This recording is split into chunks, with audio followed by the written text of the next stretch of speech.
Hello guys, नमस्कार। मैं हूं पोखरराम बामणिया। आप सभी का पुनः हार्दिक स्वागत और अभिनंदन करता हूं। हम आज की इस वीडियो के अंदर बात करने वाले हैं राइबोसोम के बारे में। तो किसके बारे में बात करेंगे? राइबोसोम। राइबोसोम राइबोसोम जो कोशिकांग है, यदि हम इस कोशिकांग के बारे में बात करें तो ये वैज्ञानिक का नाम आता है पेलाडे या पेलेडे। इन्होंने इसकी खोज की थी। तो खोजकर्ता का नाम क्या है? पेलेडे या पेलाडे नामक वैज्ञानिक। तो पेलेडे नामक वैज्ञानिक ने राइबोसोम की खोज की थी। और राइबोसोम एक ऐसा कोशिकांग है जिसके ऊपर किसी भी प्रकार का आवरण नहीं पाया जाता है, इसलिए हम ये कह सकते हैं कि यह नग्न कोशिकांग होता है।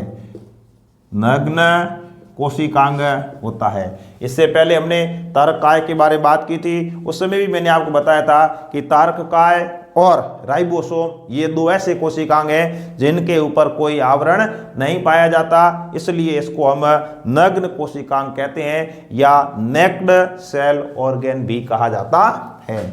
इसको अंग्रेजी में नेक्ड सेल ऑर्गेन्स कहा जाता है। अब ये जो राइबोसोम होता है, इसका जो निर्माण है, ये राइबोसोम का निर्माण किससे होता है? आरआरएनए और प्रोटीन से होता है। आरआरएनए और प्रोटीन से इसका निर्माण होता है। किसका निर्माण होता है? राइबोसोम का निर्माण होता है। देखिए, राइबोसोम की यदि बात करें तो राइबोसोम का निर्माण केंद्रिका के अंदर होता है। राइबोसोम का निर्माण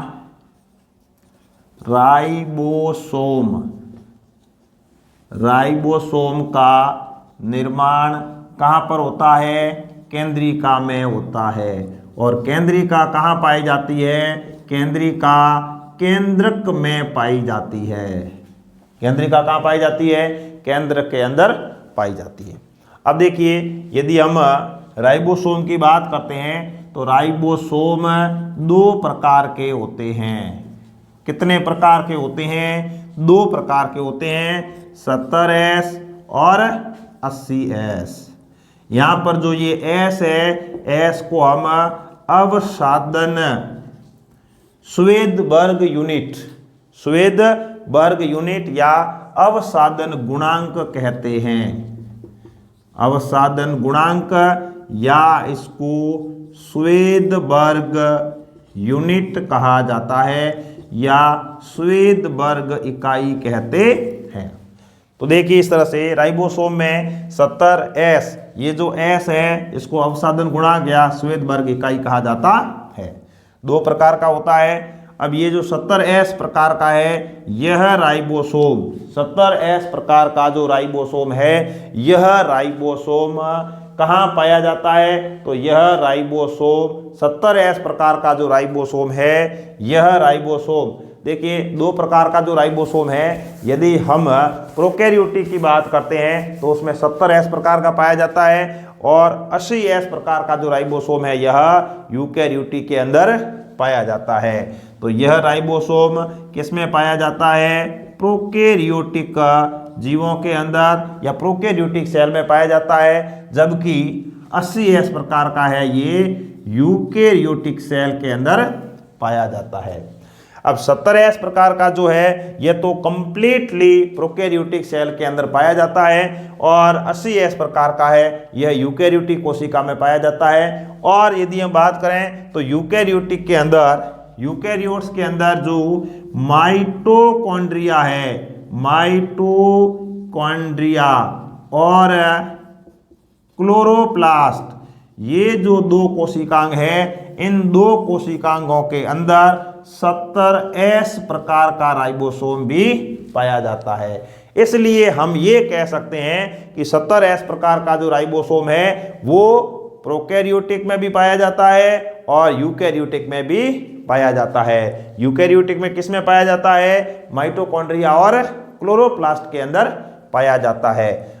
ठीक है। और 70S प्रकार का है, ये यूकैरियोटिक में पाया जाता है, लेकिन किस में पाया जाता है? यह पाया जाता है साइटोप्लाज्म, मतलब कोशिका द्रव्य और किसमें पाया जाता है, रफ एंडोप्लाज्मिक रेटिकुलम, खुरदरी अंतःपटलवी जालिका के अंदर पाया जाता है।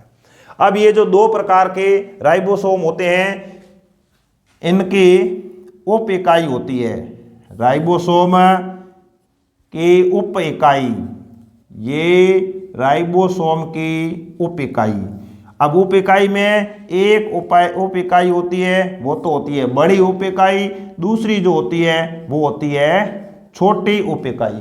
तो ये जो 70S प्रकार के जो राइबोसोम है, इसमें बड़ी उप इकाई वो होती है 50S और छोटी उप इकाई होती है वो होती है 30S। इस तरह से इसकी भी दो उप इकाई होती है। 80S प्रकार का जो राइबोसोम है, इसकी भी दो उप इकाई होती है, एक तो होती है बड़ी उप इकाई, दूसरी होती है छोटी उप इकाई।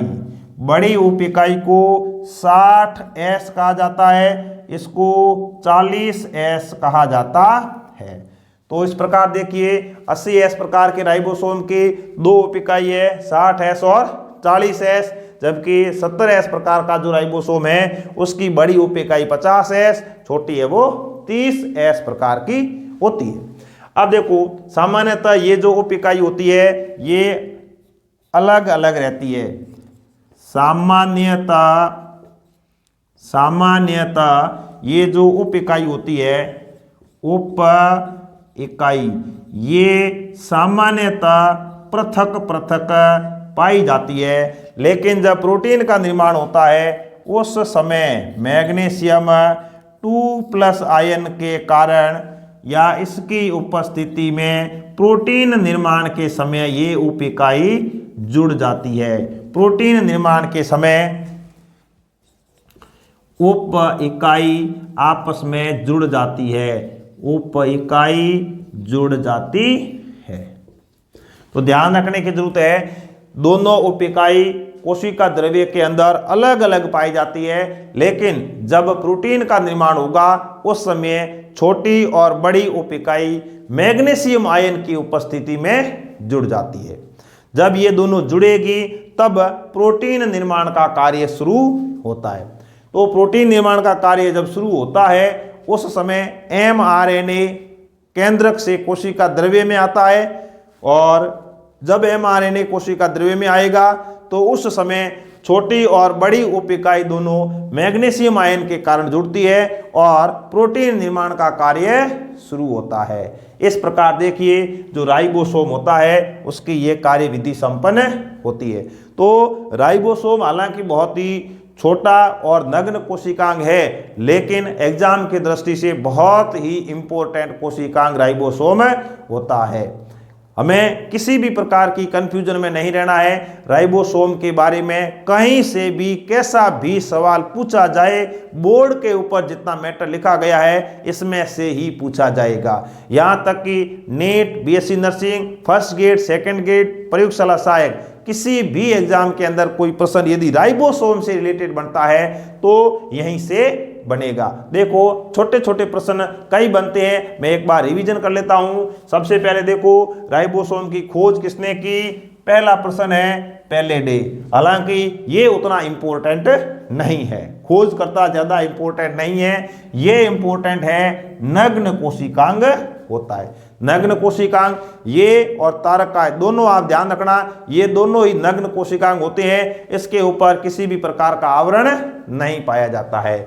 दूसरा प्रश्न यहां से बनता है, इनका निर्माण किससे होता है। इनका निर्माण होता है, राइबोसोम का निर्माण हालांकि केंद्रिका में होता है, लेकिन राइबोसोम किससे मिलकर बने होते हैं, तो RNA और प्रोटीन। पूछा जा सकता है कि राइबोसोम के अंदर कौन सा RNA पाया जाता है, तो आपको पता है RNA 3 प्रकार के होते हैं, rRNA, tRNA और mRNA।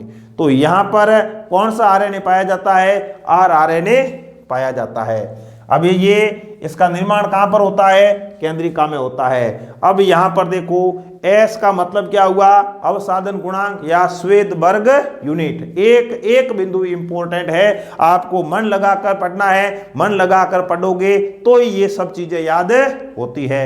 तो देखो आज के इस वीडियो के अंदर जो राइबोसोम है, राइबोसोम के बाद साथ साथ मैंने आपको कुछ ऐसी अन्य बातें भी पढ़ाई है जो पढ़ाई से रिलेटेड भी है और अपने सामाजिक जागरूकता के लिए भी वो चीज़ें जरूरी है। आप बिल्कुल इनके ऊपर मनन करिए, सोचिए, समझिए। किसी भी प्रकार की यदि प्रॉब्लम हो, आपको इसके बारे में और कुछ पूछना हो, समझना हो, तो बिल्कुल आप निसंकोच जो कमेंट बॉक्स है उसके अंदर आप जरूर लिखिए। मेरा एक ही उद्देश्य है कि मेरे पास जितनी जानकारी है, मेरा जितना अनुभव है, मैंने मेरे गुरु से जितना सीखा है, मैं वो नॉलेज आप तक पहुंचा सकूं।